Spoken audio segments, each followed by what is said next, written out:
enfim. E vamos, então, começar mais, né?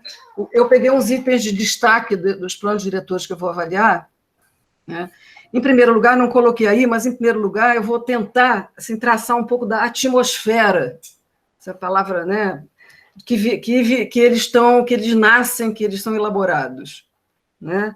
Trazendo um pouco da tramitação, né? Porque isso influencia muito na feitura dos trabalhos, né? Qual era o clima da época, tanto no 92 como no 2011. Né?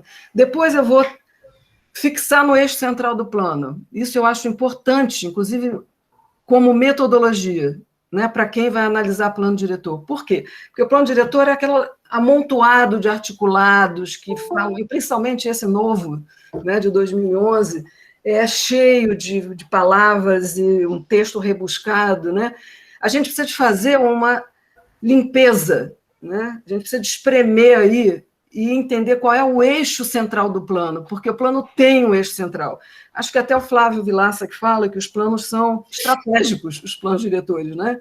Quer dizer, eles têm uma estratégia.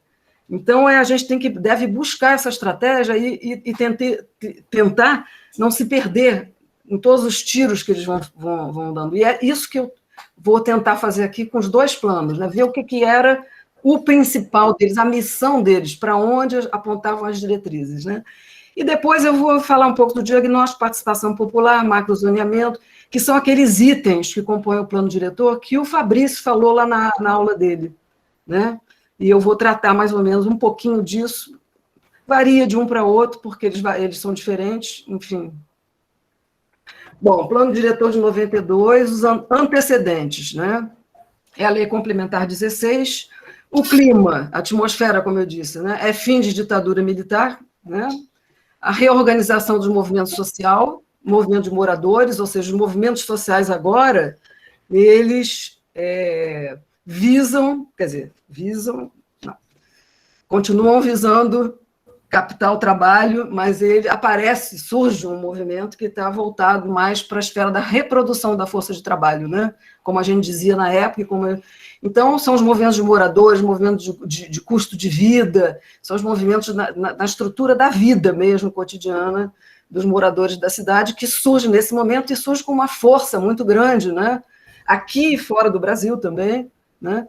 E a ação da FAMERG, da FAFERJ, né? Na época era a FAMERJ, o nome da Federação da Associação de Moradores, né? Que vem num crescendo, e os movimentos mutuários do BNH, porque o BNH, eu já vou descer para o outro item, o BNH né? Entra em falência com a crise econômica e com os saques, né? Dos recursos do FGTS, e o fracasso da política habitacional do sistema financeiro de habitação.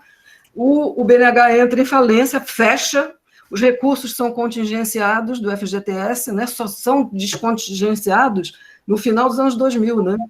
Então, ficaram fechados ali e não havia mais solução de programa habitacional. Né? A pobreza crescendo, o déficit habitacional também, né? E sem programa habitacional, porque o programa nacional tinha sido desfeito.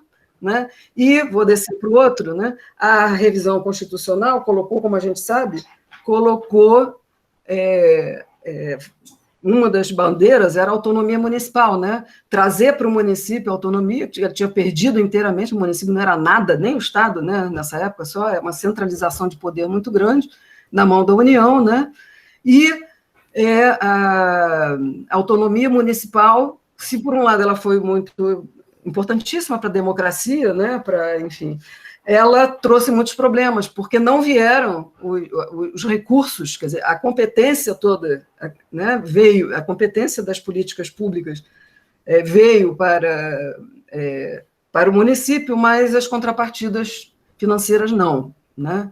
Bom, um outro assunto importantíssimo nesses antecedentes é a pauta da reforma urbana. Né? A Assembleia Nacional Constituinte abriu a possibilidade de encaminhamento da emenda popular de 30 mil assinaturas, né? E entrar diretamente, né? Contribuir na Assembleia Constituinte, né? Na hora da feitura lá dos substitutivos e dos projetos. Né? E isso fez com que esses movimentos todos se articulassem. Não foi só isso, não. Ou tinha, na Assembleia Nacional Constituinte, uma subcomissão da questão urbana, né? Então, a reforma urbana se organizou, digamos assim, em torno de uma pauta única, que aí estava o IAB, era muito forte nessa época, né? Eu representava o IAB, e os movimentos de moradores, o CONAN, né? Enfim, né? Todos os movimentos de inquilinato, de congelamento de inquilinato, enfim, os movimentos da época se reuniram, né? Se reuniram e traçaram essa pauta, né? E saiu o plano diretor, os artigos 182 e 183, né? Que foi, como a gente, na minha opinião, foi assim, um retrocesso, né? Depois a gente pode falar nele, né? E os novos instrumentos disponíveis ficaram aí, né? Rolando, que eram da pauta da reforma urbana. O solo criado, edificação compulsória nos vazios urbanos, gestão democrática da cidade, uso capião. Eu coloquei mais aqui né, esses, menos os de regularização fundiária, né? E mais esses aí, enfim. Essa era uma pauta que estava pronta, né? Após a Constituição, teve a revisão da Constituição Estadual e da Lei Orgânica do Município, né? Uma atmosfera de entusiasmo com os acúmulos, porque cada uma, pelo menos aqui no caso do Rio de Janeiro, cada uma desses momentos, a gente ia acumulando força, né? A gente ia conseguindo. Claro que aí fala mais a militante, né? A gente tinha um trabalho assim, muito ostensivo em cima do legislativo, né? A gente fazia lobby com os vereadores, né? Primeiro na LERJ, em relação à Constituição Estadual, e depois na Câmara Municipal, em relação à Lei Orgânica do Município, e a gente ia ganhando força. Tanto que a Lei Orgânica é uma lei ótima, né? A Lei Orgânica do Município do Rio de Janeiro. Tem coisas muito interessantes. Eu acho que nessa discussão de plano diretor, realmente ela deveria ser revisitada, né? Para ver o que tem aí, o que tem disponível, né, para ajudar. Se bem que agora é uma outra questão. Bom, o movimento vinha no crescente, né? A linha do tempo, essa linha do tempo aí, ela vai aparecer várias vezes nessa apresentação, né? Então, nesse momento, não sei se vocês veem o meu cursor aí. Vem? Não. Sim, sim. Sim. Então, nós estamos aqui, nesse momento, Saturnino Braga, né? A Constituição Federal é aqui. O vice do Saturnino Braga era o Jó Rezende, que era a pessoa que levou o movimento dos mutuários, para vocês verem o prestígio que foi, né? E depois não deu certo, deu uma confusão, eles foram muito boicotados, né? Enfim, nós estamos aqui no Marcelo Alencar, no ano de 1989, ele foi eleito em 88, no final ele entra em 89 e vai até 93, né? Bom, plano diretor de 92, né? Eu acho que tem que falar da equipe, né? Que como vinha no crescendo, e todos nós, arquitetos e urbanistas, estávamos engajados nessa luta da reforma urbana, né? A equipe da SMU, né? Da Secretaria Municipal de Urbanismo, estava à frente, como superintendente de planejamento urbano, a Vera Rezende, que hoje é professora da UF. Ela tinha feito uma dissertação de mestrado com o Luiz César, no IPUR, então ela tinha também relações no IPUR com a gente, enfim, né? E ela era totalmente engajada com a pauta da reforma urbana, né? Então, foi muito fácil, né?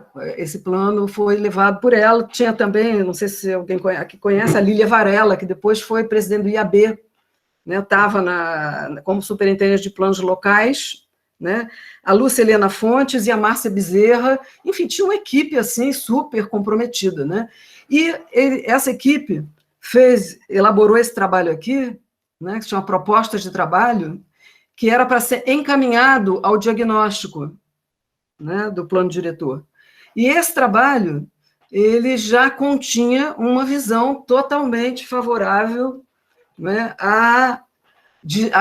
favorável, evidenciando as desigualdades sociais, né? Você vê, se a gente for ler esse trabalho aí, ele é muito voltado para o crescimento das favelas, crescimento dos loteamentos, do problema da infraestrutura urbana totalmente deficiente, de uma desarticulação do município. Então, ele já era um documento assim, que direcionava bastante para uma visão de justiça social na cidade, né? O início dele foi em agosto de 89, e a previsão de fim era em 1990, e ele só pôde ser encaminhado em 92, o plano diretor, né? Isso, o plano diretor. Ficou rolando um tempão, foi difícil, né? Bom, passando. Esse documento aí foi entregue para essas comissões, né? De diagnóstico, né? Foram criadas as comissões Habitação, Sistema Viário e Transporte, Serviços Públicos e Equipamentos Urbanos, né? Aí entendendo praças, áreas de lazer, equipamento, programação de atividade cultural, etc. Atividades econômicas e meio ambiente, né? Os serviços públicos e equipamentos também entrava a parte de infraestrutura, e habitação também, né? Agora, vocês veem que esses temas aí são temas assim, focados no indivíduo, né? No morador, né? Focados na pessoa, né? E esse é um traço que eu acho assim, eu sou uma entusiasta desse plano, né? Ele não podia dar certo mesmo, porque ele é contra todo o status quo, né? Mas, enfim, e cada um desses temas aí, dessas comissões, estavam presentes, abria-se, né, para todas as representações populares, né, enfim, de associações todas, enfim, por tema, né? Bom, o eixo central do plano, que é aquilo que eu estou me batendo aqui e que eu acho importantíssimo, né?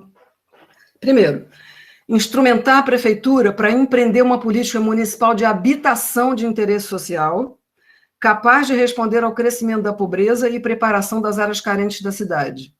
Esse, para mim, foi o eixo principal desse plano, né? Era, bom, não tem mais BNH, não tem mais política habitacional, então tem que trazer para o município de alguma maneira, né? Depois a gente vai ver como, né? Em segundo lugar, a gestão democrática da cidade.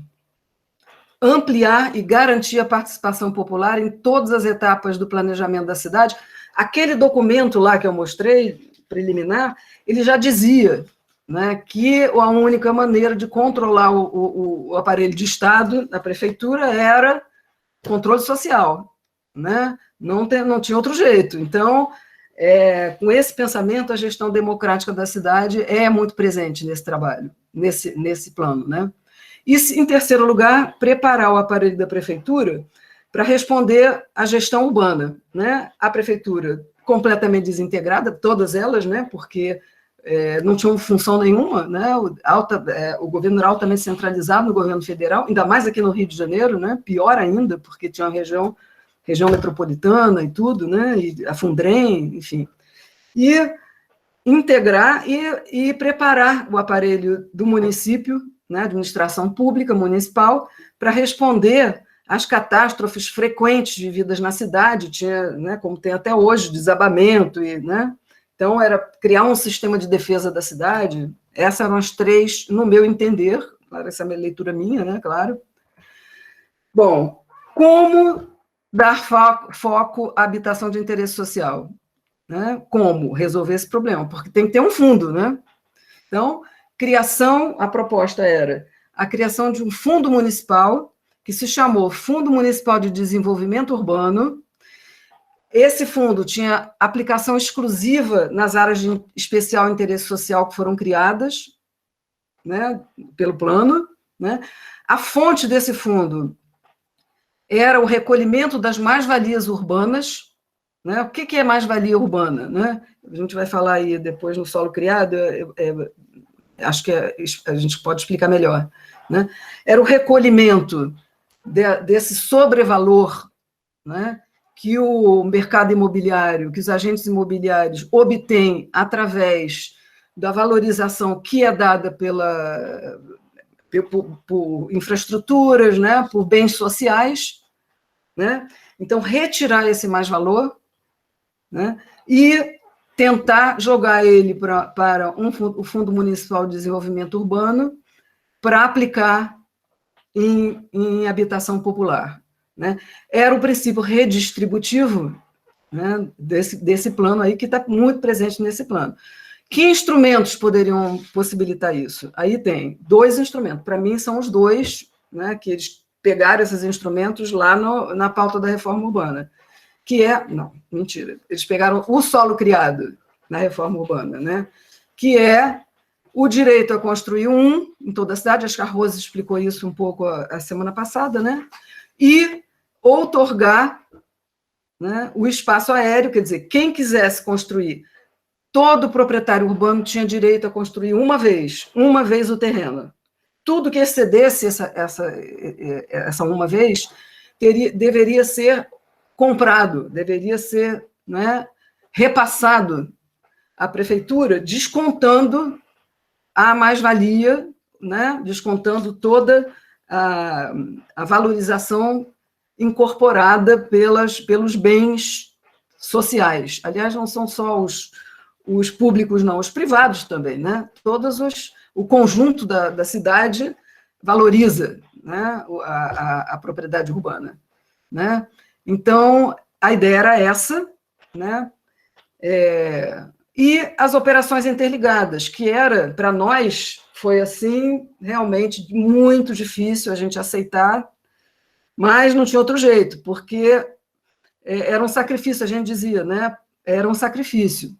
Quer dizer, o proprietário que desejasse exceder os parâmetros urbanísticos vigentes, inclusive alteração de uso, ele poderia fazê-lo transferindo para a prefeitura ou obras em área de especial interesse social ou em recursos para o Fundo Municipal de Desenvolvimento Urbano.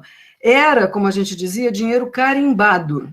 Era, né? A proposta era essa, dinheiro carimbado. Não poderia ser usado com outra finalidade, a não ser em área de especial interesse social e o Fundo Municipal de Desenvolvimento Urbano, né? Essa era a ideia.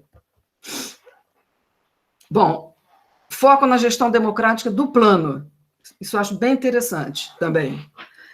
Primeiro, garantido em todas as etapas de planejamento a participação da comunidade na elaboração, execução, fiscalização das políticas setoriais e transparência do poder público.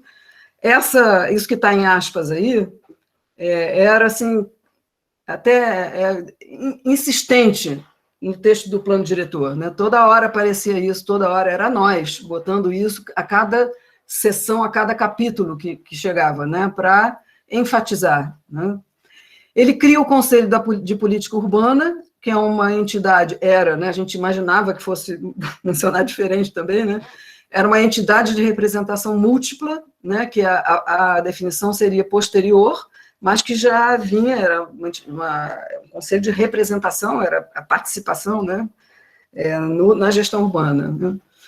O texto do plano diretor, esse é o terceiro agora, o texto do plano diretor deveria ser legível pela população e avançar na compreensão sobre a cidade e no engajamento do cidadão, do morador, na defesa contra os interesses da especulação imobiliária. Então, houve a preocupação, aquele plano, quando vocês olham para ele em comparação com o plano de 2011, é um plano que tem um linguajar simples, quer dizer, o plano diretor é sempre complicado, mas assim, o mais simples possível, né, para que o morador pudesse compreender, se reconhecer no plano, né, e se engajar nele de alguma maneira. Era uma utopia, né, realmente, hoje em dia a gente vê que, mas, enfim, uma tentativa, né. Outro item era o projeto de estruturação urbana, que já existia desde o PUB Rio, né, ele era entendido como um desdobramento local do plano diretor, no mesmo sentido de focar na dimensão local, né, de ganhar o morador para entender a cidade, porque era a maneira dele lutar pela cidade, né. O outro item era o tratamento uniforme dos itens da política setorial. As políticas setoriais são sempre dispositivo geral, diretrizes, instrumentos e programas, né? A estrutura do plano é uma estrutura pedagógica, digamos assim, né? Ela tenta ser legível para o morador, né? Houve essa preocupação. E as diretrizes de uso e ocupação, organizadas no texto, elas foram por unidades espaciais reconhecíveis, eram as APs, né? Para facilitar a leitura. Por quê? Porque durante essa fase de diagnóstico apareceram muitas propostas, né, de morador, assim, a gente fazia trabalho, né, nos bairros.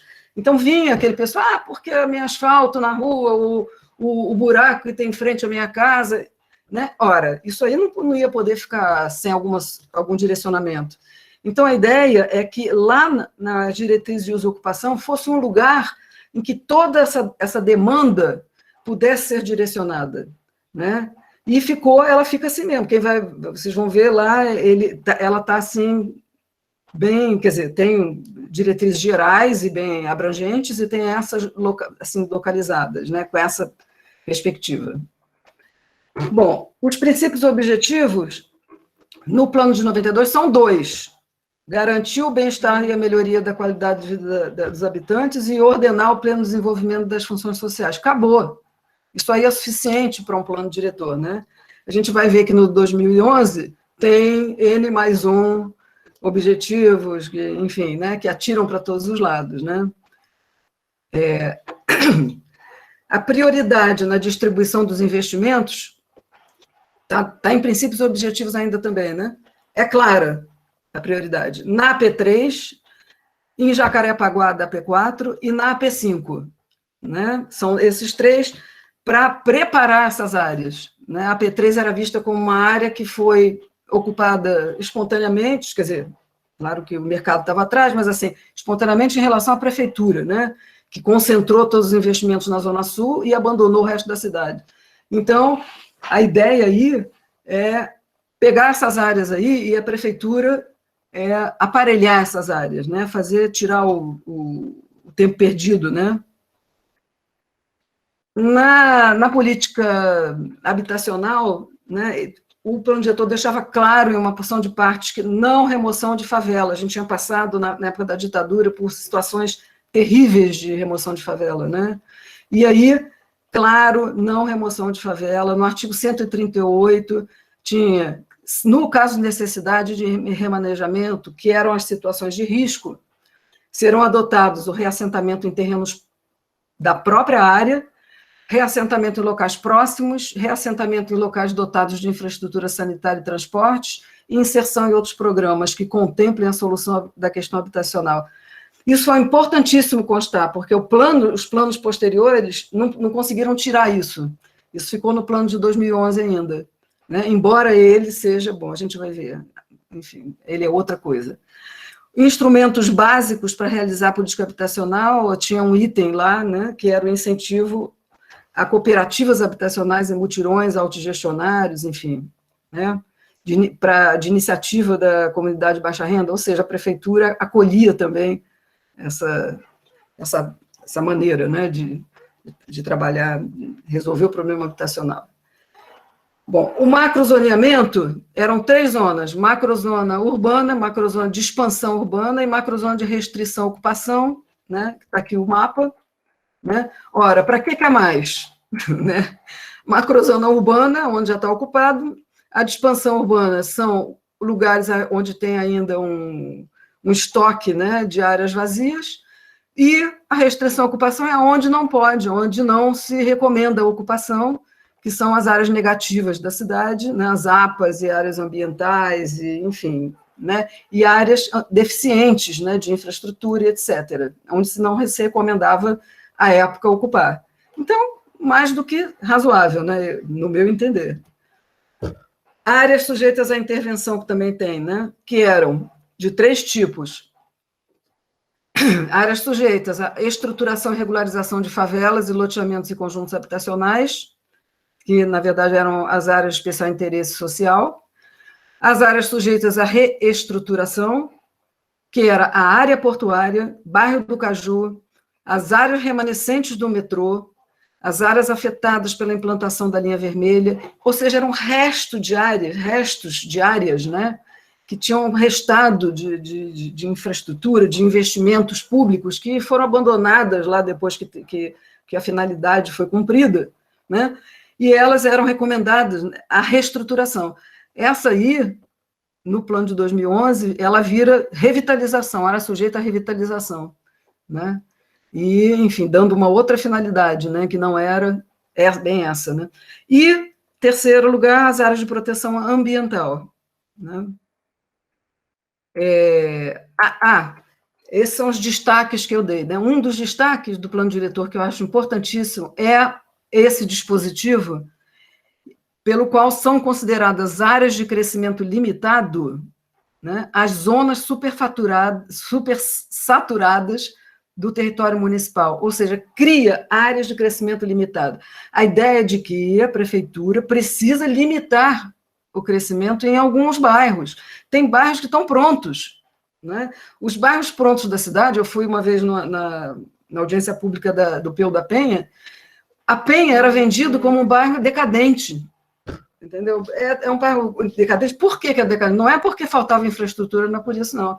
É porque o crescimento, eles mostravam gráficos do crescimento, né, de novos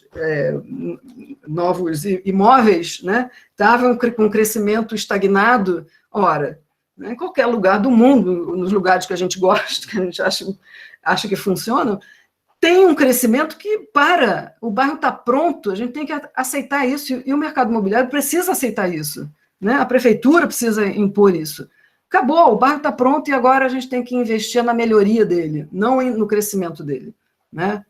E aí tem porquê, eles seriam definidos por rua, por quadra ou por bairros, né? E seriam priorizados PEUs nessas áreas de crescimento limitado, né? As áreas especiais de interesse, né?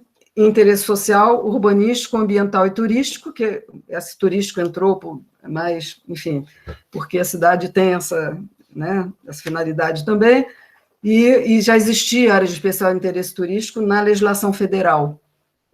E aí, né, ela teve que entrar aí também no município. Nas políticas setoriais, eu estou acabando de 92, nas políticas setoriais, né, participação, número 1, participação da comunidade na elaboração, da fiscalização da política setorial e transparência, né? E quais eram as políticas? Meio ambiente, habitação e transportes, serviços públicos e equipamentos urbanos, incluindo saneamento, água, esgoto, etc., toda essa parte sanitária, desenvolvimento econômico e patrimônio imobiliário, né, que era mais as reservas de terras públicas, né, trabalhar com as terras públicas, que era até hoje é uma confusão, ninguém sabe direito o que é, o que não é, enfim, era trabalhar com isso, e proteção do patrimônio arquitetônico também.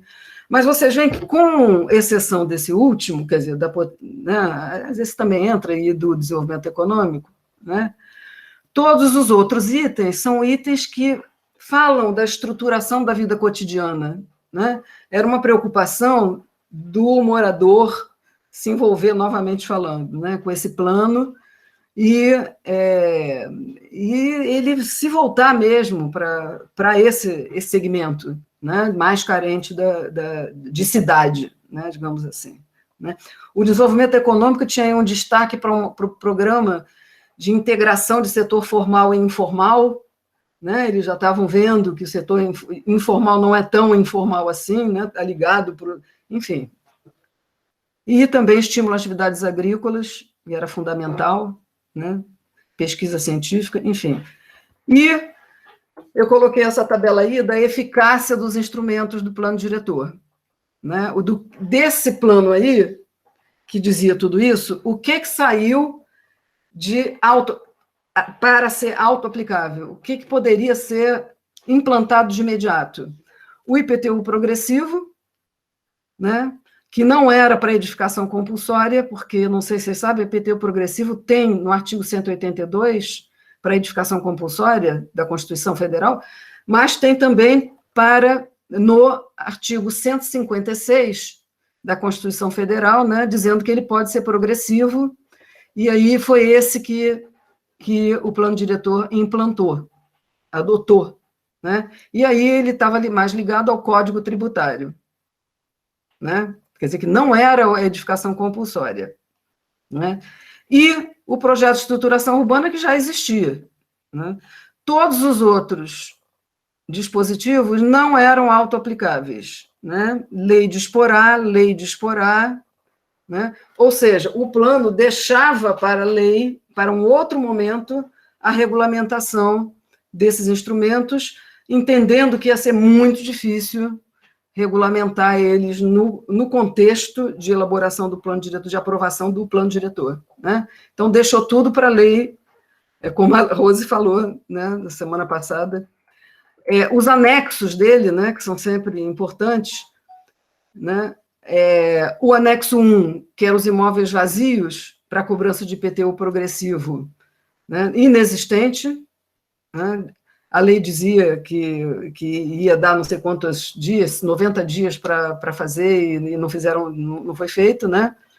O anexo 2, índice de aproveitamento do terreno, os IATs, porque isso aqui, os agentes imobiliários não iam deixar passar um plano diretor se não tivesse uma revisão de IAT, né? O embate estava presente, claro, né? A delimitação da macrozona de restrição à ocupação, que é uma coisa que não tem muito, assim, né? Desdobramento, né? Não, tem muito desdobramento, sim, mas estava aqui. E a delimitação das áreas de planejamento, que já estavam delimitadas, e os limites da zona econômica exclusiva, né? O resto dos anexos foram estabelecidos por uma lei de dezembro, porque o plano diretor, se não me engano, é de julho, ele foi aprovado em julho, né? E em dezembro desse mesmo ano, de 93, aqui, ótimo, né? De 92, aprovaram-se os anexos, os outros anexos que faltavam. Só que, em 93, entra o César Maia, né? E o César Maia, a gente conhece a história, Rose e Lucas contaram a semana passada essa história do César Maia, né? Ele era contra o plano diretor, sempre foi, ele achou que o plano diretor era pesado, era difícil, era uma coisa que não interessava a ele optou pelos planos estratégicos, né? E retirou todas as regulamentações que estavam já na Câmara Municipal, ele mandou descer tudo, devolver, e lixo para o plano diretor. Simplesmente o plano diretor novinho, né, com um diagnóstico novo, com todas essas propostas que eu falei, foi para o lixo, né, ele ficou desarticulado, enquanto o César Maia fazia planos estratégicos, né, e contratava planos estratégicos para ser feito em 3 meses, um negócio assim, e a prefeitura ficou com projetos urbanos, né, o Rio Cidade e o Favela Bairro. Ele não precisava mais também de fundo, porque o Favela Bairro, né, e o Rio Cidade davam conta, né? Os fundos com empréstimo do BID, né, e aí eles começaram a vender, né, a arrumar com as agências multilaterais, né, recursos para fazer, né? Só que o César Maia, espertamente, descobre, né, pinça as operações interligadas. Ele fala, epa, isso aqui é bom, né? Esse instrumento. Ela não estava regulamentada, quer dizer, aquele dinheiro carimbado que a gente falou não estava fechado, né? Não está para a área de especial interesse social. Ele falou, não, eu vou pegar isso aqui como fonte para os projetos que eu quero na cidade, né? E aí ele desceu essa lei aí, que é uma lei complementar, se não me engano, não, é uma lei ordinária, não poderia, né? A lei 2.128 de 94, ele em 93, logo 94, e ele coloca essa redação aí capciosa, porque o César Maia é bastante capcioso, assim, nos textos, né? Dizendo que a operação interligada poderá ser autorizada, né? Será autorizada por lei ou ato do prefeito, né? Nos casos do inciso 1 do artigo anterior, o inciso 1 dizia que era quando as propostas se caracterizassem como de interesse do poder público. Ora, por favor. Não é? Isso é altamente subjetivo, se é do interesse do poder público, se não é do interesse. Não é? Então, ele começou a usar a operação interligada, né, para fazer. Vou abrir um parênteses aqui rápido, né, que as operações interligadas não estavam na pauta da reforma urbana. Né? Eu fiz uma pesquisa rápida, assim, já tinha feito de uma vez, não tinha encontrado nada. E eu vi que o emprego da operação interligada começou em São Paulo, né? E todas as grandes metrópoles adotaram, né? Porque enxergaram na operação interligada um instrumento interessante para eles. Né? E aí foi assim, que tem em Belo Horizonte, tem em Porto Alegre, e tem no Rio de Janeiro e em São Paulo. Né? E nessas cidades, todas essas cidades tinham embates grandes em relação às operações interligadas, né? Como aqui no Rio teve também, né? Como a gente vai ver daqui a pouco, que ela vai cair, não vai se sustentar muito, mas ele, né, de 93 até, bom, o Luiz Paulo Conde também filhote do César Maia, embora eles tenham rompido, né, mas ele que faz todo o programa. O Conde era diretor da Faculdade de Arquitetura e Urbanismo, né, e foi presidente do IAB. Então, ele era uma pessoa da confiança do César Maia para empreender os projetos urbanísticos, né, e o Sérgio Magalhães também, os projetos habitacionais, né, que era essa dupla, Sérgio Magalhães e o Conde, né, e só que depois eles rompem, e aí o Conde ganha as eleições, mas César Maia volta. Mas vocês veem que aqui, olha o tempo que ele ficou no poder. De 93 a 2009 ele fica. Né? E depois entra Eduardo Paes, que é César Maia, né? E que está até hoje. Né? Então, e quando saiu, entrou o Crivella, que era pior. Então, a gente não tem muita sorte aqui no Rio de Janeiro. Né? Bom, vamos em frente, porque também fica reclamando à toa. Vamos ver o Estatuto da Cidade, porque em 2011, quando o César Maia está fazendo essa festa toda de operação interligada, de Rio Cidade, Favela Bairro e tudo mais, instituído o Estatuto da Cidade, né, e aí começa uma outra história. Né? As operações interligadas no Estatuto da Cidade, elas nem existem no Estatuto da Cidade. O que existe no Estatuto da Cidade é a outorga onerosa do direito de construir. Né? E o solo criado, na verdade eu errei aqui, gente, é o solo criado que vira outorga onerosa. Né? O índice 1 cai, ele não tinha sido instituído, só no texto do plano de 92, mas ele cai, né? E toda aquela ideia de transferir as mais-valias e retornar redistributivo cai, né? E aí a outorga onerosa, ela institui um IAT mínimo e máximo, né? E entre esse mínimo e máximo é a outorga, seria o valor que o agente imobiliário transferiria para a prefeitura. Né? E essa transferência, pelo Estatuto da Cidade, seria na forma de CEPAC, que é o Certificado de Potencial Construtivo, né? Que é aquele instrumento complicadíssimo que é alienado em leilão, que, né, é adquirido pelos interessados e convertido, enfim, é um instrumento muito complicado. Acho que o Fabrício vai falar sobre o instrumento semana que vem, aí para frente. Então, né, e a ideia do Estatuto da Cidade é que isso fosse feito em operações urbanas consorciadas, né? Na área da operação urbana, né? Que essa outorga, ou seja, pedaços da cidade, eu acho altamente questionável, sinceramente, o Estatuto da Cidade, assim, eu acho que possibilitou, infelizmente não era esse o objetivo, mas possibilitou, deu a faca e o queijo, né? Quer dizer, o prefeito delimita áreas na cidade onde vão ter a operação urbana, que são operações de PPP, de parceria pública e privada, de agentes imobiliários, prefeitura, e aí diz que a população vai entrar, os moradores. Ora, totalmente desigual, né, a participação desses agentes, né, e que nessa operação vai poder ser vendido, né, CEPAC, né, como foi no Porto Maravilha. Então, aí... Bom, agora uma tramitação, vamos ver um pouco a atmosfera do plano diretor de 2011, né? O Estatuto da Cidade é de 2001, ele expirava, o plano diretor era decenal, então ele expirava em 2001, né? Bom, o Fórum de Acompanhamento do Plano Diretor continua toda a fase do César Maia, continua insistindo em plano diretor, né? E quando chegou 2001, mais ainda, porque ele era decenal e precisava de ser revisto, e o Estatuto da Cidade, inclusive, dizia que dava 5 anos para os prefeitos reverem. Esse tempo expirava em 2006, mas isso fez um reforço para a revisão do plano diretor. E o Fórum se aproveitou disso, claro, né?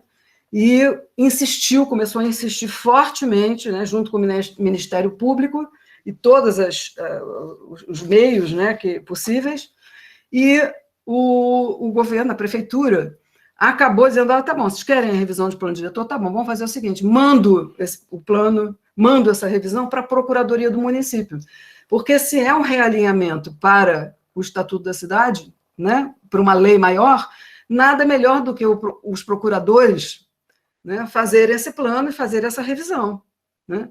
E aí foi horrível, né, porque o plano, essa revisão foi para a Procuradoria, muitos descontentamentos, não só do Fórum, a SMU,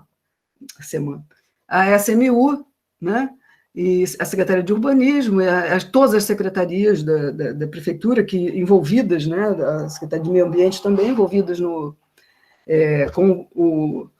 com a gestão urbana, né, ficam indignadas e começa uma briga interna dentro da prefeitura, né, e os técnicos da prefeitura querendo defender a revisão do plano diretor com eles, né, e os secretários tentando trazer para, né, manter ali neles os secretários, né, secretário da SMU, né, e a Procuradoria, enfim, muitos embates durante esse tempo, até que em 2002, representação do Fórum de Plano Diretor e entidades contra a Prefeitura junto ao Ministério Público, né? O Ministério Público instaurou um inquérito civil público para apurar a improbidade administrativa na revisão do Plano Diretor, né? A Prefeitura encaminhou essa revisão aí da Procuradoria para a Câmara dos Vereadores, né? Tinha encaminhado. E em julho de 2004, nós temos uma vitória, né? Mais da FANRIO, né? A Regina Chiarardi é muito combativa, né? A Sônia Rabelo também, e o Ministério Público encaminha à Câmara Municipal uma recomendação para que eles se abstivessem, né, na votação, os vereadores, e devolvessem para o Executivo, né? E aí isso acontece, olha que absurdo, aí eles devolvem aquele Frankenstein, né, o plano Frankenstein para o Executivo, e o Executivo vai, né, ainda sob a cabeça do César Maia, divide o plano nos temas, entrega cada um para uma secretaria, né, do município, sob a supervisão da SMU, né? E aí, isso rola, né? Paralelamente, foi instaurada na Câmara Municipal a primeira comissão do especial do plano diretor, né, porque aí o César Maia começa a dizer, não, tem que acelerar isso, aí junta as forças lá, né, os apoios dele lá na Câmara Municipal, e aí institui essa comissão, tá? Bom, eu vou mostrar a comissão, é essa aqui, a Comissão Especial do Plano Diretor, com presidência do doutor Jairinho, Luiz Antônio Guaraná, Jorge Felipe, Lucinha, Chiquinho Brazão, Nadinho do Rio das Pedras, Aspásia Camargo e Jorge Pereira e Jerominho. Essa era a comissão. Eles fazem várias audiências públicas que não tinham representação nenhuma, né? Em bairros, lá nos lugares, né, deles, enfim. E vou botar aqui. Em 2007, tem alguém falando aí, hein? Tem alguém com o microfone aceso. Eu vou fechar, pode continuar aí que eu vou fechar. Tá bom. Em 2006, né, foi findo o prazo do Estatuto da Cidade para a revisão dos planos diretores, né, eram 5 anos, e a SMU sai correndo e manda, sai correndo não, enfim, pega aquilo ali, que é aquele, né, esse documento, não sei nem se tinha uma plana, e faz, o nome dele foi Substitutivo 3, e entrega essa proposta para a Câmara dos Vereadores, né? E a Câmara dos Vereadores, com essa comissão aí, né, começa a trabalhar nesse plano que vai piorando, até que a própria prefeitura manda anexos, né, que chega a hora de votar praticamente, manda 44 emendas, né, se chama anexos à mensagem 36, né? Depois, isso acontece depois, né, já em 2010, mas, enfim, nós estamos aqui, né? E em 2009, tudo é resolvido com a chegada do Eduardo Paes ao poder. Ah, não, aqui ainda tenho esquecido de falar que em decreto, aqui, as operações interligadas são suspensas, né? O texto diz que, diante das novas regulamentações, e elas passam a ser aprovadas, acho que ainda existem, né? Passam a ser obrigados, que tinha uma lista enorme, claro que ele avisou para todo mundo para entrar, né? Que as operações interligadas seriam encaminhadas para o Conselho Municipal de Política Urbana. Observem que era comissão pró-Conselho Municipal, porque o César Maia, a briga dentro do Conselho Municipal começou a ser tantas cobranças que ele desmanchou o Conselho Municipal, ele destituiu o Conselho, deixou sem Conselho. Mas aí começaram a dizer, pô, mas tem que ter Conselho, o plano diretor está dizendo, a lei orgânica do município está dizendo, está todo mundo dizendo, tem que ter. E aí ele vai e cria esse comissão pró-Conselho, né? E as operações interligadas ficam suspensas, né? Ficam tendo que passar pela comissão pró-conselho, quer dizer, foi um filtro, né? Apesar de continuarem, mas foi um filtro. Foi arguído também, isso é uma outra coisa interessante aqui para quem está discutindo o plano diretor, a inconstitucionalidade das operações interligadas com base no artigo 236 da Constituição Estadual. Esse artigo aí, ele diz que os parâmetros urbanísticos básicos que são objeto do plano diretor deverão ser instituídos por lei municipal, né? Então, não poderia ter uma operação sem, né, assim, sem, né, por decreto, por ato do prefeito, né? Bom, então, agora nós vamos para 2009, quando tudo se resolve. O que acontece? Entra o Eduardo Paes já vem com um apoio, a gente sabe, um alinhamento, né, do governo federal, estadual, municipal, né, com um projeto pronto e com um ciclo de ascensão, né, econômica no Estado, principalmente, porque por causa da Petrobras e toda a matriz energética aqui, né, daqui o Comperge, né, e com um projeto de alavancar o Estado do Rio de Janeiro, né? E o Eduardo Paes, primeira providência que ele faz, 2 providências. Uma, ele modifica o plano diretor, e aí resolve tudo, né? Porque ele emenda o plano diretor. Né? Quer dizer, resolve mais ou menos, porque tinha que ter revisto. Mas ele emenda o plano diretor, né? Colocando no plano diretor, autorizando o Poder Executivo a instituir a operação urbana consorciada da região do Porto do Rio, né? Porto Maravilha, e adiciona ao plano diretor os dispositivos operação urbana consorciada, outorga onerosa de construir, né? Outorga onerosa, CEPAC, né? O direito de preempção, não vou explicar agora porque eu já estou me alongando muito, instrumentos lá da reforma urbana, que o Estatuto da Cidade disse que iam acontecer na operação urbana, quer dizer, ele prepara tudo, não, ele prepara o plano diretor de 92, deixa ele como está e coloca o que interessa a ele, né? Nas disposições finais, ele diz que a operação urbana, a lei que cria a operação urbana vai poder estabelecer índice diferente de 1, né? O índice já tinha caído mesmo, né? Na prática, então acabou. Né? Aí foi isso que ele fez, e ele preparou o terreno para o novo plano diretor, né, de 2011, quer dizer, que já ia ter mais ou menos esse contorno aí, claro. Né? Outra providência, esqueci de dizer, que ele tomou foi colocar Aspásia Camargo na presidência daquela comissão especial do plano diretor lá, que estava, né, instituída na Câmara dos Vereadores, e isso foi fundamental para ele, né, porque ela era muito mais, cá para nós, né, muito mais ágil, né, que eles. Ela é ligada ao meio ambiente, né, ela era do Partido Verde, então por isso que o plano tem um acento de meio ambiente muito forte, né, e ela tem um apoio, mais apoio, ela, enfim, deu um gás diferente para a comissão, mudou um pouco a comissão, um pouco, né? Alguns ficaram, mas, enfim, deu uma revisada, e ela, assim, ela chegou com a missão de aprovar a revisão do plano diretor, né? E conseguiu. Bom, o plano diretor de 2011, ele abandona inteiramente a proposta de 92, né? Claro, né? Imagina.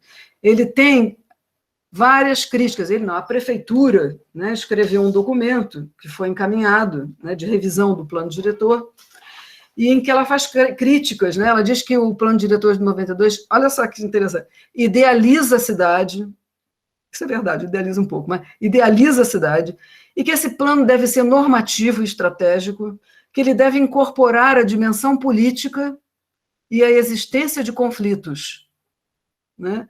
E que o plano diretor careceria de iniciativas mais abrangentes que buscassem reduzir as desigualdades urbanas. Quer dizer, eles não entenderam, não leram o plano diretor, né, da maneira que eu, assim, dos eixos principais, né, e que atinjam maior eficácia no processo de expansão urbana espontânea, evitando irregularidades urbanísticas, irregularidade fundiária, urbanística e edilícia, né. Acho que essa crítica aí, ela já diz muito a que veio o novo plano, né? Quer dizer, o plano de 2011, esse plano aí deveria, né, pegar aquelas coisas ali da emenda ao plano diretor de 92 e incorporar essas dimensões aí, né, da existência de conflito, ou seja, enfrentamento do movimento popular, né, isso para existência de conflito para eles é isso, né, enfrentamento, quer dizer, ele não tem que... sim, tinha uma crítica que ele é populista, né, o plano era populista e tudo mais, né. Bom, continuando então, o plano diretor, esse plano, né, ele tem um texto altamente rebuscado, né, com vários artigos, contendo definições. Isso aí, o Alex está aí, eu acho que ainda está, não sei, mas depois eu queria que ele falasse sobre isso, né, porque... Estou aqui. Alex, eu sempre ouvi dizer que plano diretor não tem que ter definição, quer dizer, lei não tem que ter definição, né, a não ser que ela diga que ela entende, né, um glossário, alguma coisa, porque uma definição... são conceitos que são variáveis. Não pode dizer que o meio ambiente a paisagem né? O plano diretor está cheio de afirmações desse tipo. E se eu disser que não é? Se a gente estudar no IPU a paisagem e dizer e chegar à conclusão, né, que a paisagem não é, são conceitos, os conceitos são variáveis, eles não são fixos e nem podem ser decretados por uma lei, né? E ele está forrado disso, forrado. O plano de 2011... eu convido vocês a dar uma lida nele, está forrado. Entende-se por paisagem aquilo, entende-se não sei o quê. E eu entendo diferente, você entende diferente, né? Enfim. Ele é carregadíssimo de meio ambiente. Né? Sim, ainda estava em cima. Ele inclui uma miríade de questões de princípio, né? Que o plano vai ser isso, que nós vamos... Eu tenho a impressão que é o seguinte... tudo que todo mundo disser cabe ali, entendeu? Dependendo da forma, o negócio é não tocar no principal, né? No eixo principal que eu vou dizer daqui a pouco, né? Porque o resto, tranquilo, né? Pode dizer qualquer coisa. Cabe ali dentro, coloco de alguma maneira. Então, tem contradições, tem ele tem 339 artigos, ele é enorme. A maioria desses artigos não tem efeito, né, são ineficazes, não tem eficácia nenhuma, né, questões de princípio, etc. Tem fortíssimo acento ambientalista, trazendo para o plano diretor aquela terminologia que a gente conhece, né, desenvolvimento sustentável, sustentado a valer, capacidade de suporte, paisagem, muito paisagem, tem essa parte também da cultura, né, porque é um ganho, né, assim, trabalhar a cultura, realmente é um ganho mesmo, a gente precisa trabalhar essas coisas, mas não dessa maneira, né, não de uma maneira que você enche um plano de coisas, né, e perde inteiramente o norte, né. Bom, o diagnóstico é totalmente dispensável, né? Porque basta, a prefeitura falava, a gente gritava, né, no fórum, o diagnóstico, diagnóstico. Não, a prefeitura conhece os problemas da cidade. Né? Para que diagnóstico? Não, a gente submete a vocês aqui a nosso entendimento, e aí daquele jeito que tem nas audiências públicas, né, do plano diretor, né, que vocês conhecem, bem conhecem, espetacularizado, a gente não tem forma da gente entrar ali para participar, não ser criticando, né? Enfim. E a participação popular, claro que não é bem-vinda, porque a pauta de intervenção já está pronta, ela sai pronta da prefeitura. Então, qualquer participação, qualquer palavra que você levante, vai de encontro, a não ser que você levante princípios, né? Que aí eles vão encaixar ali em algum lugar, né? E aí, bom, há várias menções à participação que não tem efeito nenhum, né? O plano é enganoso e as declarações são genéricas e permitem acrescentar qualquer sugestão. Eu tenho que correr. O eixo central desse plano, viabilizar o projeto Porto Maravilha. Isso ficou claro lá na emenda da Lei 101. Né? Era o Porto Maravilha, na hora, tinham que correr com isso, né, e correr com os instrumentos, porque a emenda ao plano diretor era muito frágil, do ponto de vista institucional, porque o Estatuto da Cidade estava reclamando, o Fórum estava reclamando, o Ministério Público cobrando, né? E tinha os mega-eventos também, além do Porto Maravilha, né, que tinham que preparar a cidade para os mega-eventos que iam acontecer, dotar a prefeitura de autonomia financeira e institucional para negociar diretamente com os agentes privados, e aí ficou, as operações urbanas aproximaram os agentes, os PPPs, né, aproximaram os agentes imobiliários da prefeitura. A prefeitura conversava com eles, como se a gente não precisava de ter conselho de política urbana para conversar com eles, porque eles conversam direto, eles negociam, né, dentro dessas operações, né? Então, enfim, como? Né? Por meio das operações urbanas consorciadas e da participação das PPPs. Né? Era a maneira de dar autonomia financeira e institucional, né, e atuar livre do controle social, ou manipulado, né, ali dentro. Né? Abrir novas frentes para o mercado imobiliário em toda a cidade, AP3, AP4, AP5, em qualquer lugar, tanto que ele diz que você pode construir em qualquer lugar nessa cidade. Ele derruba aquela história lá daquela zona de saturação, né? Aquela que o plano de 92 cria, né? Enfim, agora esqueci o nome, congelada, né? A área congelada, né? E ele insiste na oposição favela, proteção ambiental. A Rosa até escreveu um texto sobre isso, muito bonito o texto, né? Que criminalizando os moradores de favela pela destruição ambiental. Né? Quer dizer, ele é criminoso ao fazer uma coisa dessas. Né? Tudo para traçar ecolimite, conter as favelas, não é? E ninguém está dizendo que a favela, eu não estou querendo dizer com isso que não os moradores de favela entrem em área de proteção. Agora, a solução não é colocar uma cercadura nessas áreas de assentamentos precários, né, para conter a favela. E isso aí tem vários lugares, eu acho que eu vou mostrar aí no texto, que aparece essa história, né, de contenção de favela na maior, assim, claramente, sem nenhum, né, enfim. O Rio de Janeiro, né, aparece como uma cidade que se volta para o mundo e deve preservar os seus bens maiores, que é a paisagem, o meio ambiente, etc. Né? Aí eu fiz alguns destaques nesse plano. Nos princípios né, dos princípios e diretrizes da política urbana. Artigo 2 tem escrito: a política urbana será formulada e implementada com base nos seguintes princípios. A paisagem da cidade do Rio de Janeiro representa o mais valioso bem da cidade. Né? Ora, quem diz isso, um plano que diz isso, se volta a salvar essa paisagem. Né? Quer dizer, não é que o paisagismo e a paisagem não seja importante, claro que ela é importante, né? Mas esse peso aí leva o plano para né? Quer dizer, não são as pessoas, não são os moradores o bem mais valioso que tem a cidade, não são os bairros, não são as moradias, né? Então, e aí, para não ficar muito voltado para a Zona Sul, eles colocam aí no parágrafo 5º, integram o patrimônio paisagístico da cidade, tanto a paisagem com atributos excepcionais, como as paisagens decorrentes da manifestação e expressão popular, né? Que é para dar uma, né, assim, para não ficar tão conflituosa, né, a questão. Né? A contenção da favela aparece. A política urbana tem por objetivo, né, inciso 6º, contenção do crescimento e expansão das favelas através da fixação de limites físicos e estabelecimento de regras urbanísticas especiais, participação pública efetiva e continuada. Epa, tem alguma coisa errada aqui. Bom, enfim. Contenção do crescimento e expansão das favelas. Acho que eu juntei uma coisa aí.